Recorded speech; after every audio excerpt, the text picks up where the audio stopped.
I'm Jon Ronson. Welcome to a bonus episode of Things Fell Apart.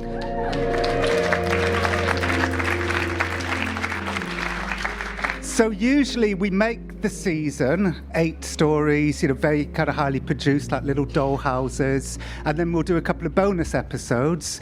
And usually I'm being interviewed by somebody. It's been Louis Theroux, Adam Buxton, and Dolly Alderton. All brilliant, but this time we thought we would do something different, and you will be the interviewer. So you can just please ask me anything you like, anything at all. Nothing's off grounds. Anything. There's a gentleman over there. Hello. Hiya. What's your favourite dinosaur? What's my favourite dinosaur? No, two-part question, sorry. Scratch the dinosaur one. Velociraptor. Is that an actual dinosaur, or did I just imagine it? Sounds fantastic. Okay. No, you worked with all these crazy people in the Klan and jihadis and everything like that. Do you think you were given a massive and wonderful head start by being in Frank Sidebottom's band? I was in the Frank Sidebottom Oh Blimey big band for 2 or 3 years in the 1980s. Do people know? Frank Sidebottom, he wore a big fake head that he never took off, and I was his keyboard player. The answer to your question is yes, because nothing makes a young man feel more alive and on an adventure than driving down the M6 at 3 o'clock in the morning, sitting next to a man wearing a big fake head. That was my early entry into shadowy worlds, like Alice Through the Looking Glass. And it did give me the appetite to have more adventures. It did. It was the first time I'd gone through the looking glass. I think you're working with the absurd and the crazy and the slightly mad genius, aren't you? He was a mad genius. Sometimes he would leave the head on the whole time. His real name was Chris, but you weren't allowed to call him Chris when he had the head on. You had to call him Frank. If you said, "That was a good show, Chris," you just get blank stare. I mean, literally a blank stare. But if you said, "That was a good show, Frank," he'd go, "Oh, thank you very much." So, yeah.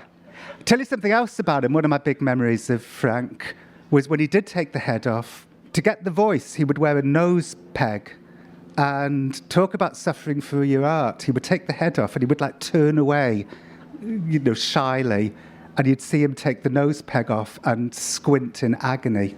So being Frank Sidebottom was physically painful, but he did it for us. And I would argue that me hanging out with the Ku Klux Klan is physically painful, but I do it for you. Hi. Hi. How do you find the stories that you're going to follow up and select which are the best to go into a series? It's one of my favourite parts of the process. And I'm here, by the way, with Sarah Shebbear, my brilliant Things Fell Apart producer. Sarah, would you like to stand up and wave?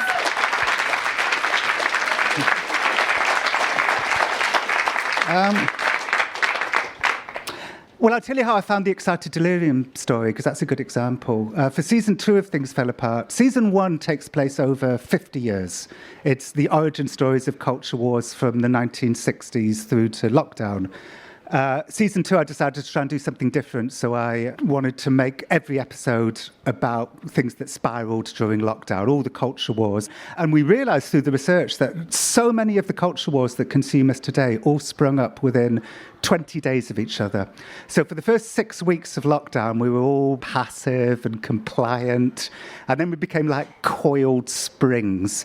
And we lost faith in our institutions, and we lost faith in our neighbours, and everybody became more paranoid. And part of the reason why I wanted to make season 2 was because I thought that this really hasn't been thought about enough. We went through some really weird shit in 2020. Like nothing like that had ever happened in our lifetimes. And what was that doing to us? What was that doing to our psychology? So that's really why I wanted to make season 2. And George Floyd had been murdered during that period on May the 25th. And so I thought I want to try and tell a George Floyd story. But the last thing I want to do is tell a story that's been told before. So what I did was I downloaded every audiobook I could find about George Floyd, from really bad ones to this very good book called His Name is George Floyd. And I lived most of the time in upstate New York, so I went for a very long hike, like a 20-mile hike, listening to these things, just looking for a gem, whatever that is. And the gem was, there's a very brief mention in His Name is George Floyd of excited delirium. It comes and goes in a sentence.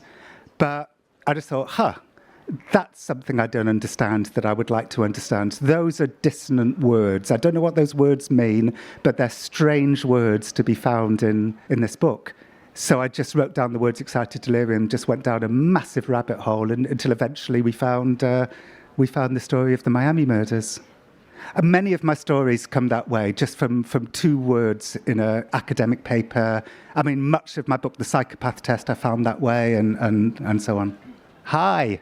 Hi there. I really enjoyed the series. It was fantastic. Thank you. The thing I kind of really took from it was you get all these really developed and kind of ingrained conspiracy theories, and then in one small episode you kind of pop them like a balloon and realise there's nothing behind them. It's just all misunderstandings. So if it's so easy to explain, as you've done, why there's nothing in them, why do they persist?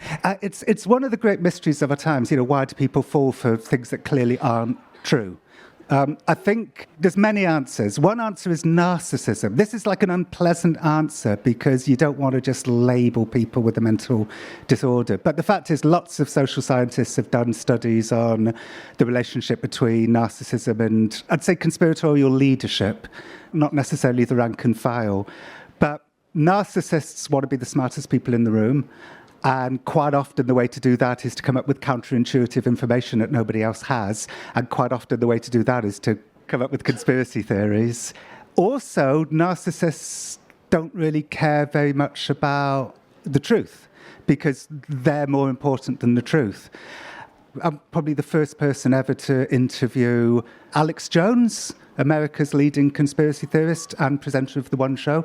And I snuck into the secret club with him called Bohemian Grove back in the 90s. I'm kind of like, I hate to say this, but I'm kind of like Alex Jones's Simon Cowell. And people have asked me over and over again, like, does he mean it or is he a showman? And I think actually there's a third answer. And the third answer is he's a narcissist and it doesn't matter. The truth doesn't matter. So I think that's part of the reason why leaders of conspiratorial movements do what they do. But people who then believe, people who come along and believe, I think a lot of it is just to do with this kind of knee-jerk world that we're living in, where we just define ourselves as being in opposition to other people, where we're in these echo chambers, our beliefs are being reinforced by people who believe the same stuff that we do, and we become very dogmatic.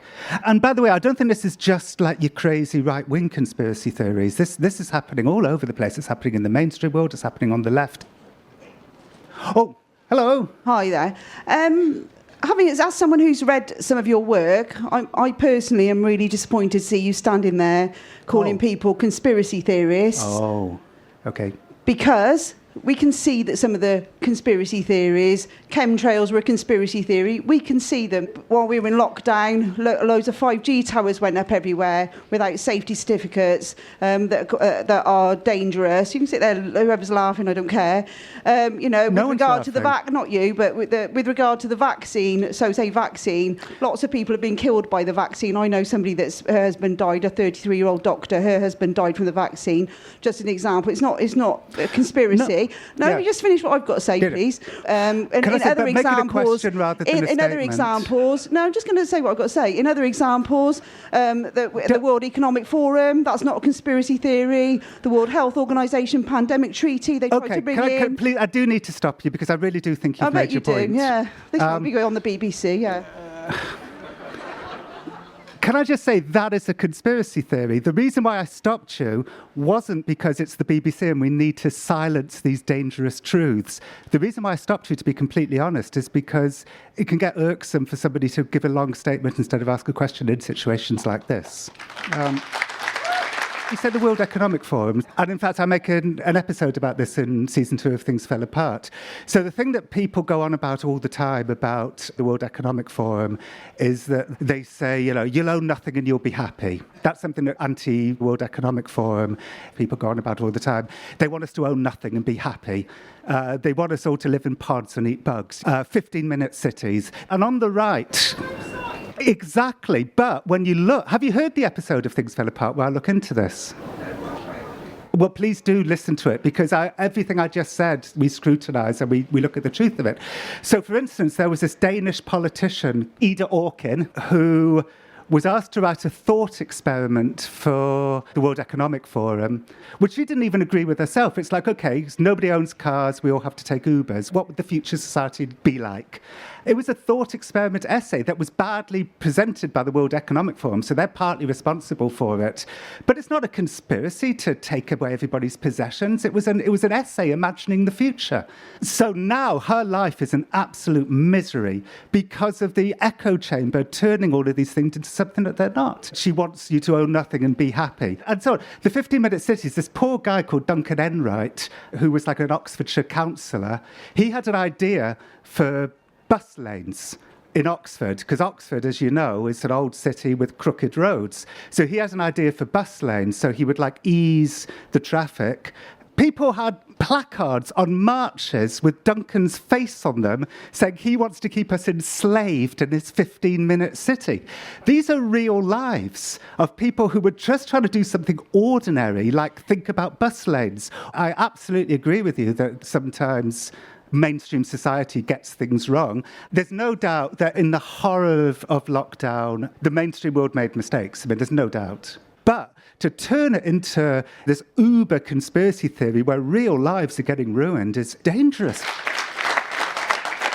And one very last thing I want to say is that, look, I talked about conspiracy theories on the left too, and conspiracy theories in the centre, and conspiracy theories in the legacy media. So it's not like I'm saying we're right and you're wrong. I'm saying this irrational thinking permeates all aspects of society.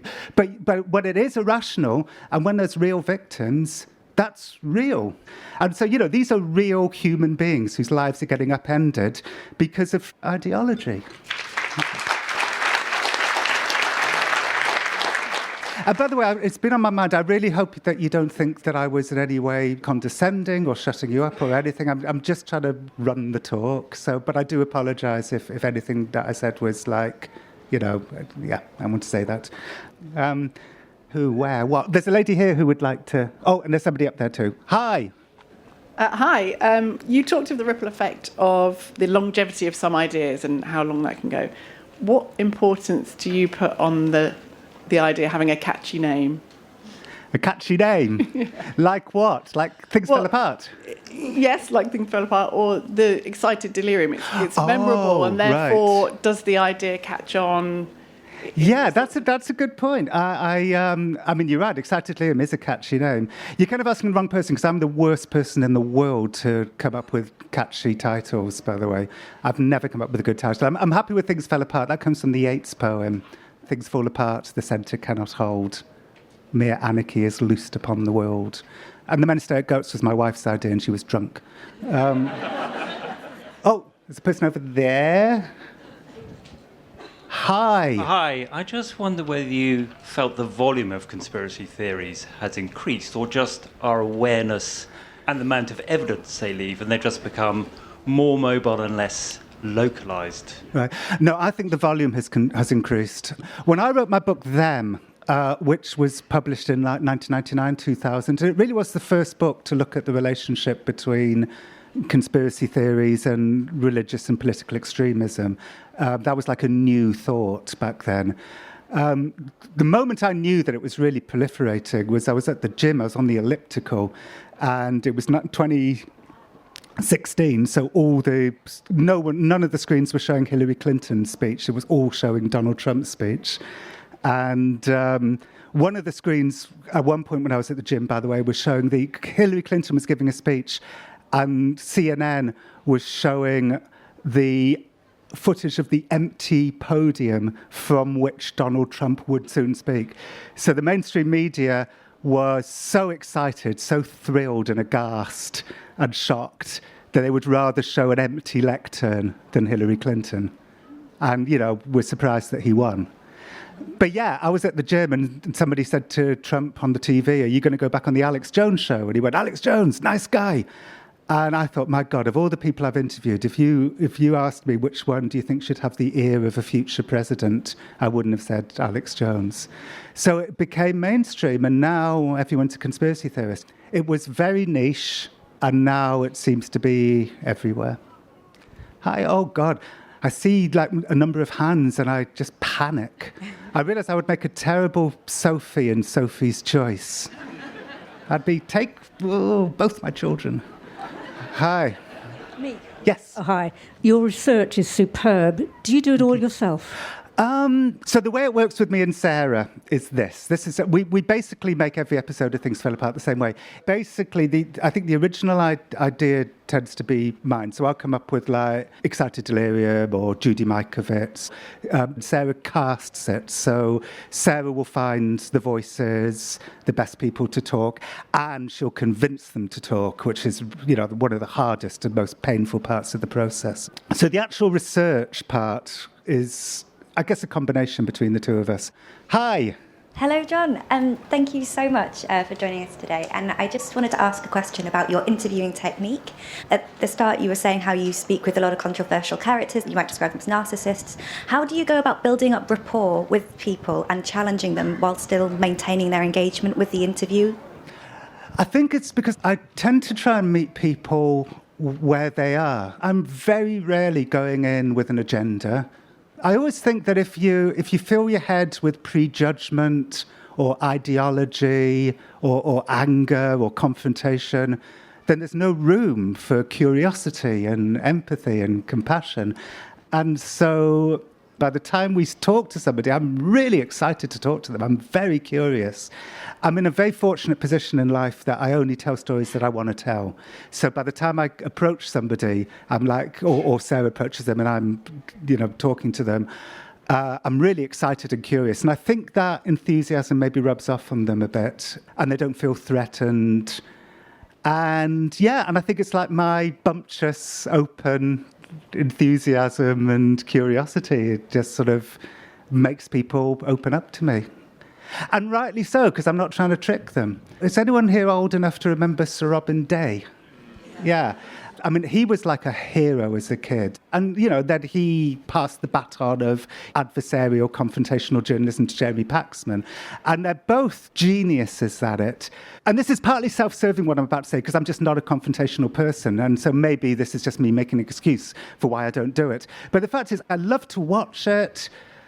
But when does it actually work? When you're interviewing somebody and you're yelling at them and they're cornered and they've got their back against the wall, what will be revealed? All that's going to be revealed is how they respond to being yelled at when their back's against the wall, which isn't necessarily a revealing way to judge somebody.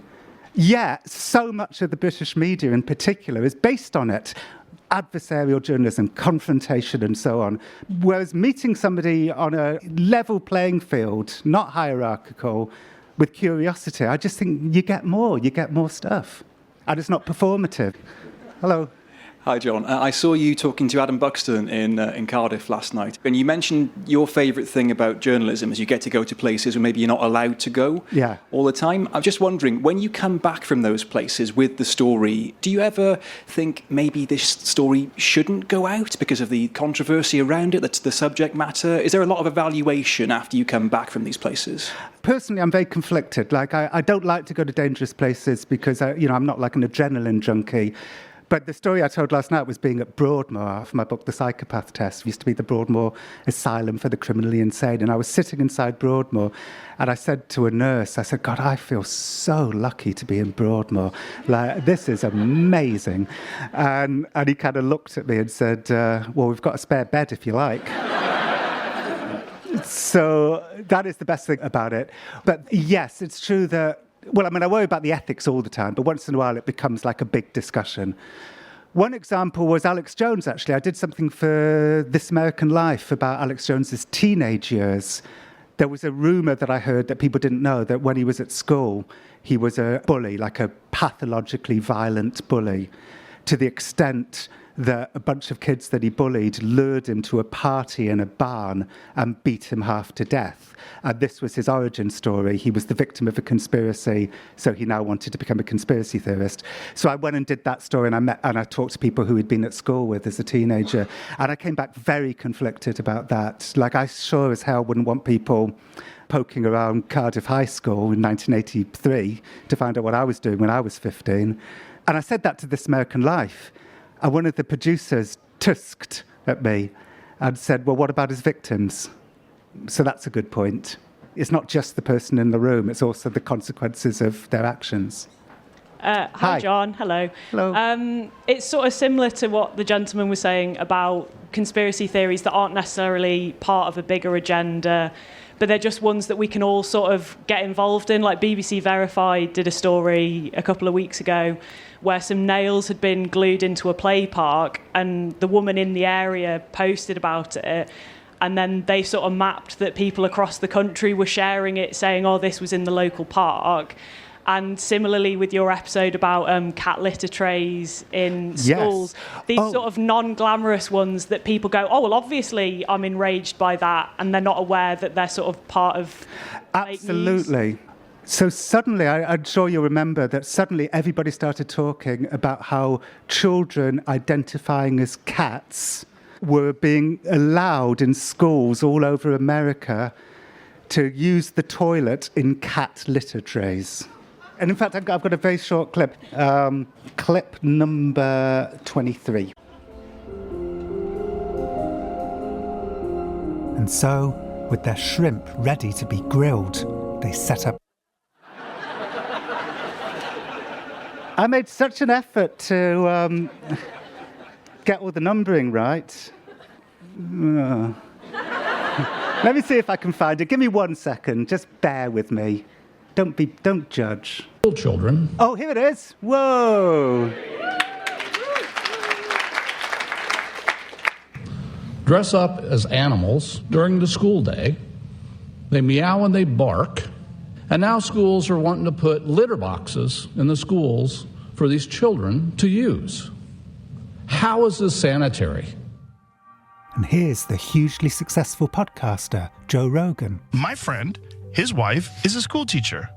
And she works at a school that had to install a litter box in the girls' room because there is a girl who's a furry who identifies as an animal. And her mother badgered the school until they agreed to put a litter box in one of the stalls. I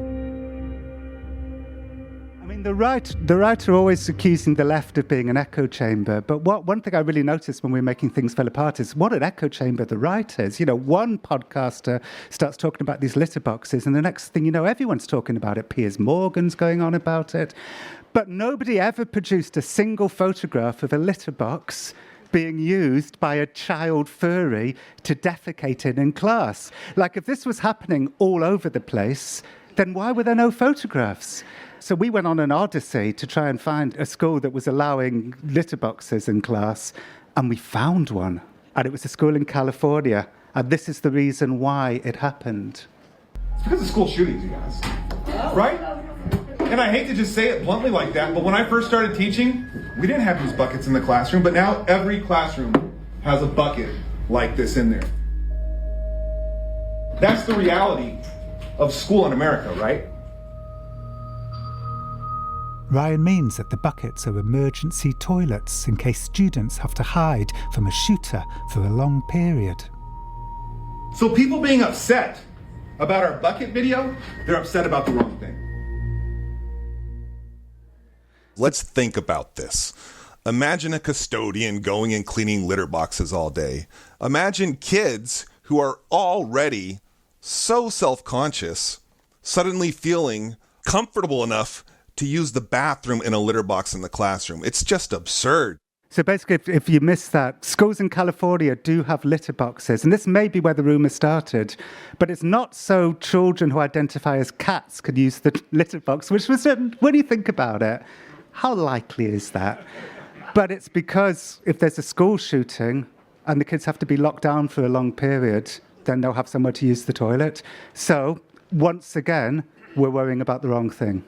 We yell at each other down here when the people up there, in this case maybe the NRA, are the ones who are wielding the real power and controlling us from up above. Hello. Hi. So I have a 10-year-old child who came home recently asking me what a sigma meant, and I was surprised to find out that it was a descriptor of a lone wolf male and not a brand of kitchen.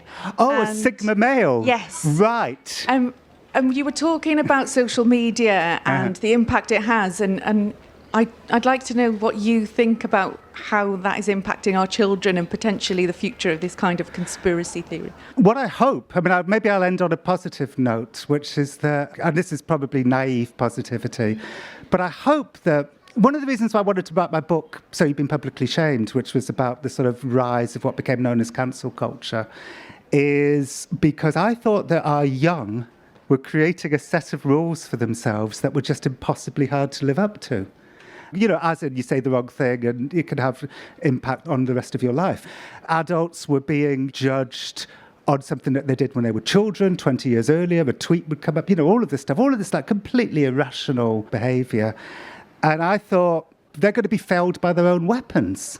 And I think that is what's starting to happen. And I think a younger generation is going to come up that's going to be relying less on social media and is going to be starting to think of our fellow humans not as people to, hunt out and ruin, but people to sort of understand and learn from. So I have some hope for the future that, because each generation is a response against the generation that came before. And so I think a younger generation is going to come along with all the new understanding, all the new positive understanding that's come from things like Me Too and Black Lives Matter. So a much more sort of holistic way of understanding the world and all the systemic problems in the world, but will set aside the more draconian, sort of monstrous parts of that. That could quite possibly be naivety on my part and just wishful thinking, but I hope that's how things are going to turn. So I think on that positive note, thank you all so much for coming, and thank you.